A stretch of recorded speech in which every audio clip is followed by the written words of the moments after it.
तो hello and नमस्कार, स्वागत है आप सभी का हमारे special series current affairs daily में। मैं स्वागत करता हूं आप सभी का परीक्षा मंथन की इस ऑनलाइन एकेडमी से। और आज हम स्टार्ट करेंगे अपने करंट अफेयर्स की डेली सीरीज, जिसमें हम लोग मोस्टली इंपॉर्टेंट क्वेश्चंस को देखेंगे और उनसे रिलेटेड जितने भी डायमेंशंस हैं उन सभी को टच करेंगे। तो चलिए शुरू करते हैं अपनी क्लासेस को बिना किसी रुकावट के। पहला क्वेश्चन आपके सामने आ गया स्क्रीन पे, इसको देखिएगा। पहले क्वेश्चन में पूछा गया है, हाल ही में BLSR-SAM का सफल परीक्षण कहाँ किया गया है। देखिए, BL का मतलब वर्टिकल लॉन्च, SR का मतलब शॉर्ट रेंज एंड SAM मतलब सरफेस टू एयर मिसाइल।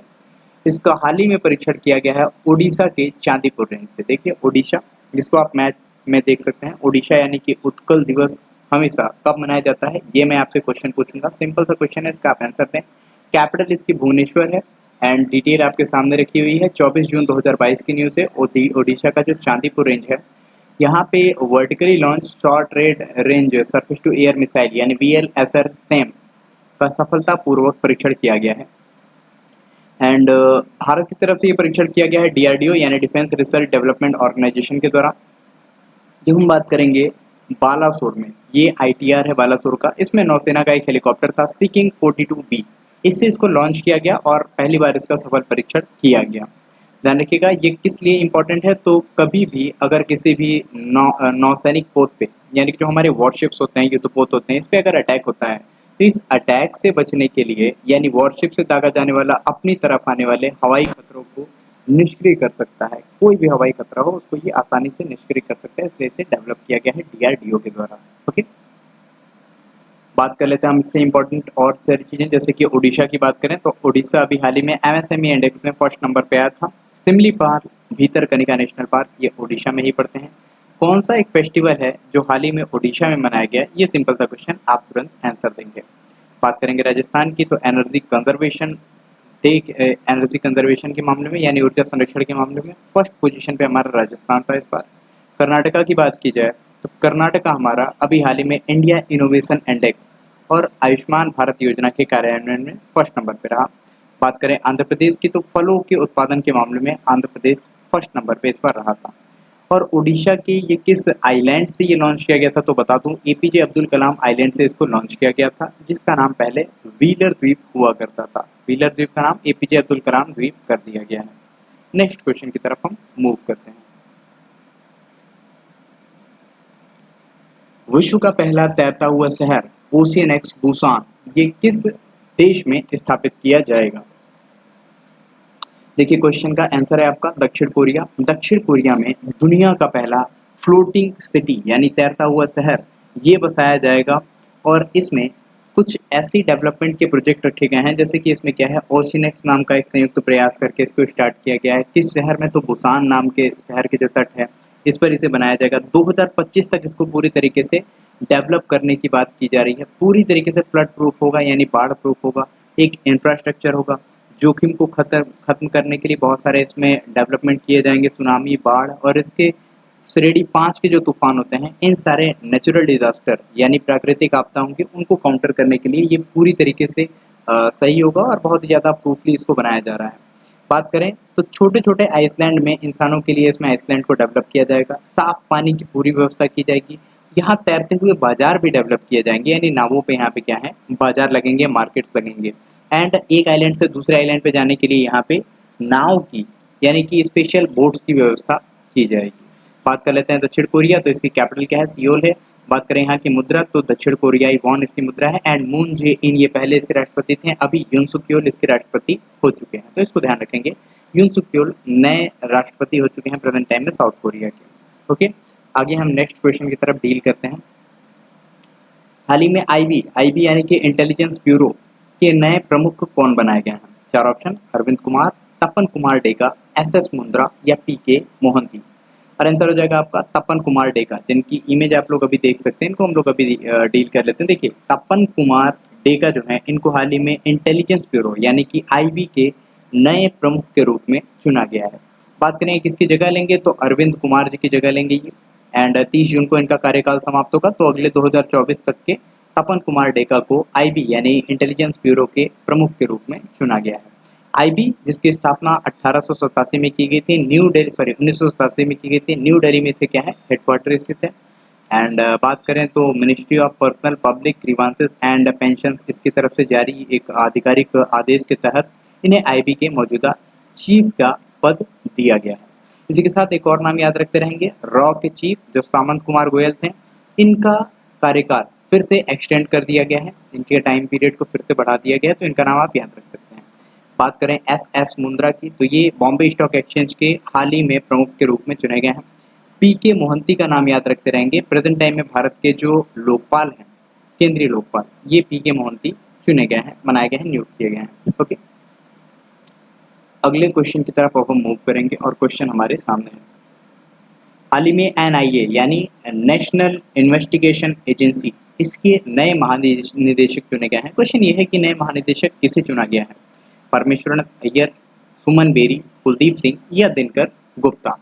और आंसर है आपका दिनकर गुप्ता, जिनकी इमेज आप देख सकते हैं। दिनकर गुप्ता एक आईपीएस ऑफिसर जो कि अभी हाल ही में एनआईए का पदभार संभालेंगे। 1987 बैच के अधिकारी हैं, योगेश चंद्र मोदी का स्थान इन्होंने लिया है और 31 मार्च 2023 तक प्रमुख सुरक्षा एजेंसी एनआईए के प्रमुख के रूप में ये कार्य करेंगे।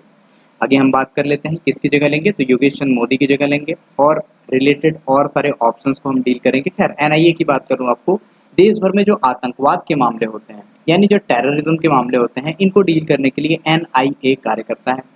गठन इसका एनआईए एक्ट 2008 के तहत किया गया था और हेडक्वार्टर इसका न्यू दिल्ली में पड़ता है। बात करें परमेश्वरन अय्यर की, तो परमेश्वरन अय्यर ये अभी हाल ही में अमिताभ कांत की जगह नीति आयोग के नए सीईओ बनाए गए हैं।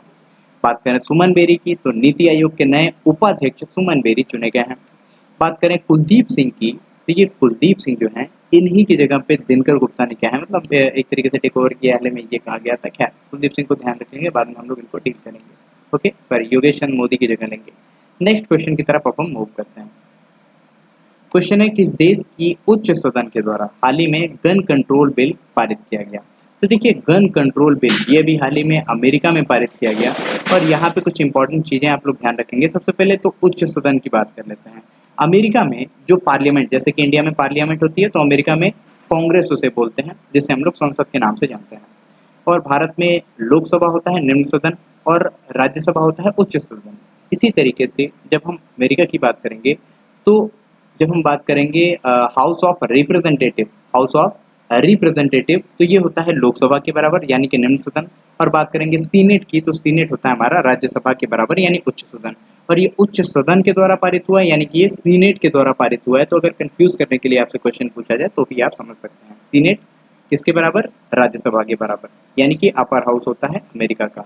उसके बाद बात करेंगे हाउस ऑफ रिप्रेजेंटेटिव, जहाँ पे इसे अभी पास होना बाकी है, ये किसके बराबर होता है, लोकसभा के बराबर यानी निम्न सदन के बराबर।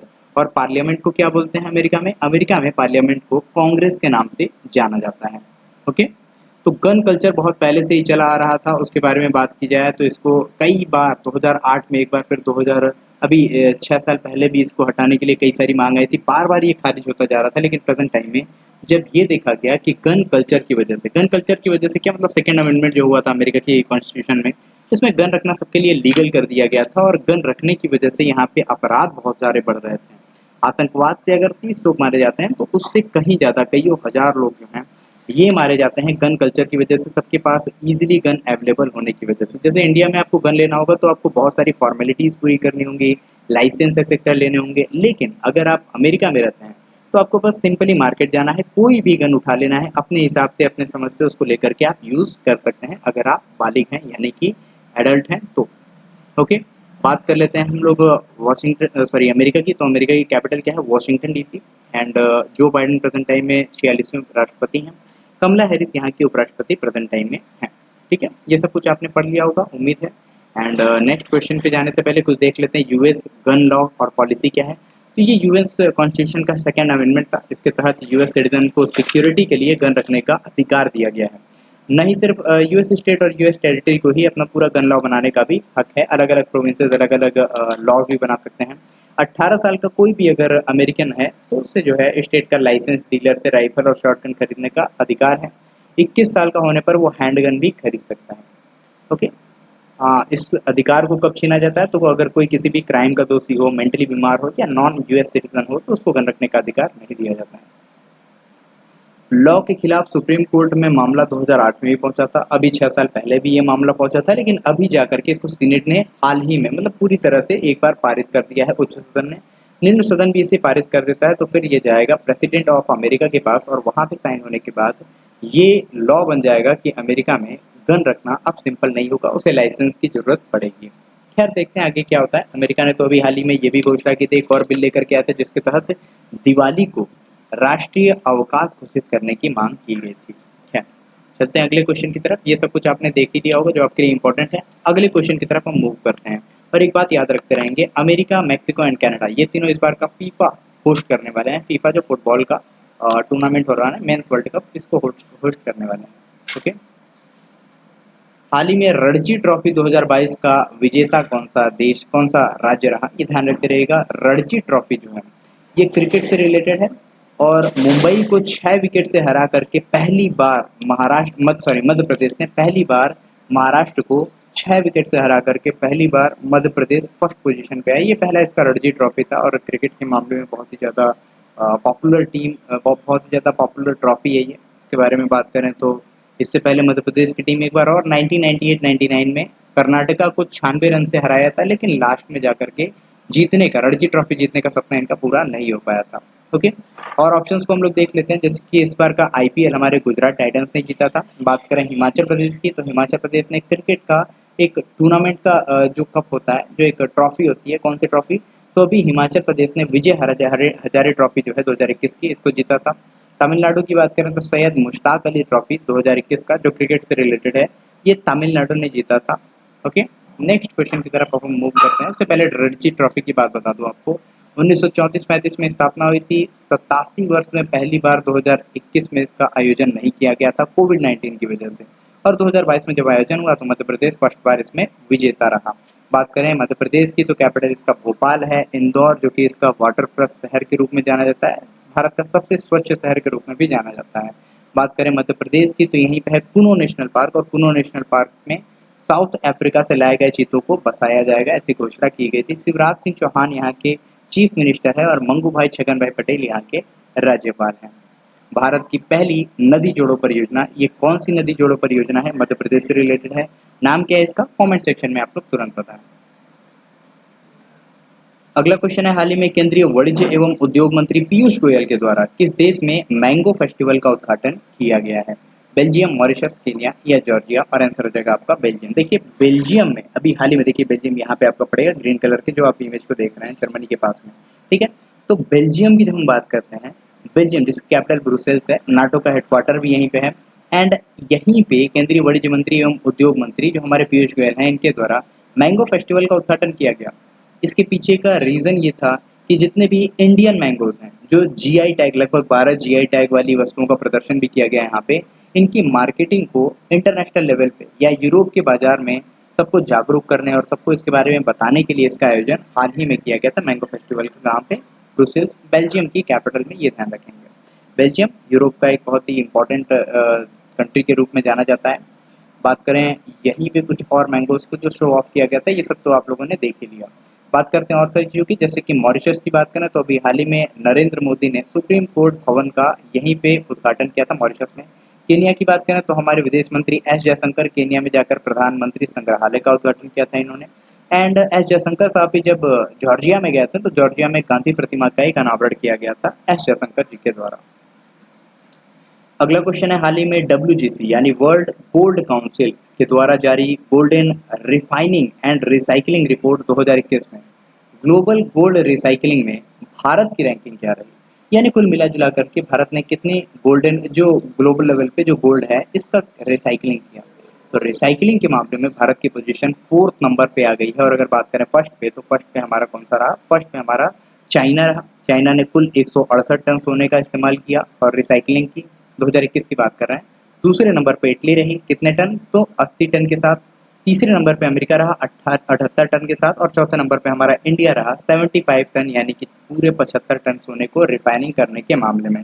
और इसी के साथ भारत की जो कैपेसिटी है वो भी बढ़ गई है। 2013 में जहां भारत की कैपेसिटी 300 टन की थी, ये बढ़कर के 1500 टन पहुंच गई है, यानी लगभग 5 गुना उछाल हुआ है। ये कैपेसिटी के मामले में इंडिया ने अपने आप को प्रूव किया है। खैर बात करें और सारी चीज़ों की, तो फर्स्ट देखिए कौन कौन सी पोजीशन भारत की बनी है अभी बताएं।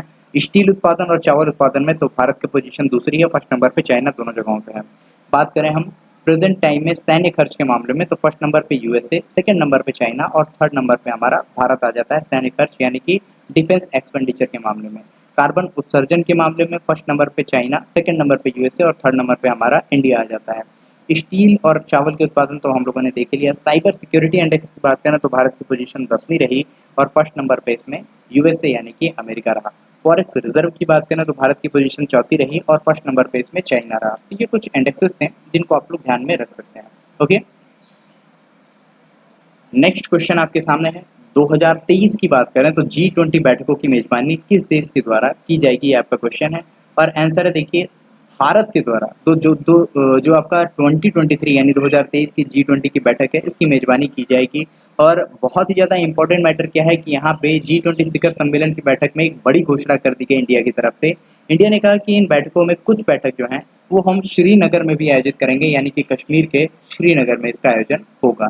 और जम्मू कश्मीर सरकार के द्वारा ये सारी चीज़ें जो घोषणा की, मतलब इंडिया की गवर्नमेंट के द्वारा जो घोषणा की गई कि जम्मू कश्मीर में हम कुछ जो मतलब मीटिंग्स हैं, हालांकि पूरी मीटिंग्स नहीं आयोजित की जाएगी, भारत के कई सारे शहरों में आयोजित की जाएगी, लेकिन कुछ मीटिंग्स जो हैं श्रीनगर में भी आयोजित की जाएगी। दुनिया भर के लीडर्स आएंगे, दुनिया भर के नेता आएंगे यहाँ पे। तो ये देखना बहुत ही इंटरेस्टिंग होगा और बहुत ही इंपॉर्टेंट भी होगा। हालांकि पाकिस्तान इसका विरोध कर रहा है श्रीनगर, हालांकि होता कौन है ये तो खैर बात की बात है, बट खैर विरोध हर बात पे किया जा सकता है, तो पाकिस्तान भी कर ही रहा होगा किसी बात पे, ठीक है। खैर लेकिन पाकिस्तान की बात को यहाँ कोई ध्यान नहीं देगा बिल्कुल। यहाँ पे G20 की जो समिट होने वाली है वो होने वाली है श्रीनगर में भी होगी, यानी कि हमारे भारत में होगी। ये तो 2023 का आपको पता ही है, क्योंकि भारत होस्ट करेगा G20 के सम्मेलन को। और इसके अलावा जब बात करें तो 2022 में कहाँ पे ये आयोजन हो रहा है, तो 2022 में ये इंडोनेशिया की कैपिटल बाली में इसका आयोजन हो रहा है G20 के समिट का। G20 की बात करें तो ये G7 का इनिशिएटिव है, यानी G7 जो कंट्रीज हैं यानी कि कनाडा, अमेरिका, मैंने आपको याद करा था ना, कनाडा अमेरिका एक पास, इटली जर्मनी एक पास और फ्रांस यूके एक पास, और फिर जापान को एशिया की तरफ से मांग लेंगे। ये हमारे टोटल G7 कंट्रीज हैं। और इन G7 कंट्रीज के साथ जब ये सारी कंट्रीज और जुड़ जाती हैं तो ये टोटल G20 कंट्रीज हो जाती हैं। ओके, तो इन्हीं G20 कंट्रीज के बारे में बात किया गया है। ट्रोइका ग्रुप का नाम आप याद रखते रहिएगा जब हम बात करें भारत यानी इंडिया और इटली और इंडोनेशिया। इंडिया, इटली, इंडोनेशिया ये मिलकर के ट्रोइका ग्रुप बनाते हैं। जैसे कि 3 साल तक कौन से कंट्रीज होस्ट करेंगे, 2021 में इटली ने होस्ट किया था, 2022 में इंडोनेशिया होस्ट कर रहा है और 2023 में भारत होस्ट करेगा, यानी आई यानी ट्रिपल आई का कॉन्सेप्ट यही ट्रोइका ग्रुप के बारे में बताता है। G20 से रिलेटेड ये जो सारी चीज़ें हैं इसको आप याद रखेंगे। G20 की बात करें, स्थापना 1999 1999 में, हेडक्वार्टर कहीं पे नहीं है इसका। 2/3 जनसंख्या को ये जो G20 कंट्री है, दुनिया की 2/3 जनसंख्या यहाँ पे कंटेन करती हैं। 75% जो वैश्विक व्यापार होता है ये G20 कंट्रीज के बीच होता है। और 85% जो वैश्विक GDP है इसमें G20 कंट्रीज ही अपना पार्टिसिपेशन करती हैं। बात करें आगे क्वेश्चंस की, तो आपके सामने आखिरी क्वेश्चन हमारा आज का आएगा। हाल ही में इंटरनेशनल फुटबॉल के इतिहास में 5वें सर्वाधिक गोल करने वाले खिलाड़ी कौन बने? सबसे अधिक गोल करने वाले खिलाड़ी हमारे इंडिया की तरफ से 5वें नंबर पे आ गए हैं, सुनील छेत्री। और बात करें इनकी पोजीशन, ये देख सकते हैं आप लोग, फुटबॉल में अभी हाल ही में इन्होंने क्या है, एशियाई कप 2023 को क्वालिफायर के दौरान हांगकांग के खिलाफ अपना 84वां अंतर्राष्ट्रीय गोल किया और रियल मैड्रिड और हंगेरियन फुटबॉल के दिग्गज फेरेंक पुरस्कस के रिकॉर्ड की बराबरी की। यानी 5वें नंबर पे 2 लोग आ जाएंगे यहाँ पे। फर्स्ट नंबर की बात की जाए तो 117 गोल के साथ क्रिस्टियानो रोनाल्डो, पुर्तगाल से बिलोंग करते हैं। 109 गोल के साथ सेकंड नंबर पे ईरान के अली डेई। 89 गोल्स के साथ मलेशिया के मुख्तार दहारी। 86 गोल के साथ लियोनेल मेस्सी और 84 गोल्स के साथ सुनील छेत्री और फेरेंक पुस्कस, ये दोनों लोग अपनी पोजीशंस को बनाए रखे हैं। ठीक है, चलिए लास्ट क्वेश्चन जो हम लोगों ने लास्ट क्लास में, यानी कि हम लोगों ने फ्राइडे की क्लास में जो आपको होमवर्क दिया था, उस क्वेश्चन को देख लेते हैं। जैसे क्वेश्चन मैंने आपको दिया था, हाल ही में कौन सा एयरपोर्ट विश्व का सर्वश्रेष्ठ एयरपोर्ट बना है, बेस्ट एयरपोर्ट बना है? ये हमाद इंटरनेशनल एयरपोर्ट था कतर का। और आज का होमवर्क हम ले लेते हैं। क्वेश्चन मेरा ये है सिंपल सा, किस देश के खूबसूरत झील को यूनेस्को की नेटवर्क ऑफ बायोस्फीयर रिजर्व में शामिल किया गया है?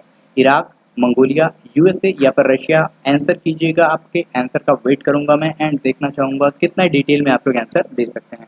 आज के लिए इतना ही रखते हैं। जय हिंद, भारत माता की जय। बहुत बहुत धन्यवाद क्लासेस को करने के लिए। और जो भी इंपॉर्टेंट क्वेश्चंस होंगे वो सारे क्वेश्चंस को आप लोग कमेंट सेक्शन में ही फिल कर दीजिएगा। आज के लिए इतना ही रखते हैं। जय हिंद। भारत माता की जय एंड शुभकामनाएं टू ऑल।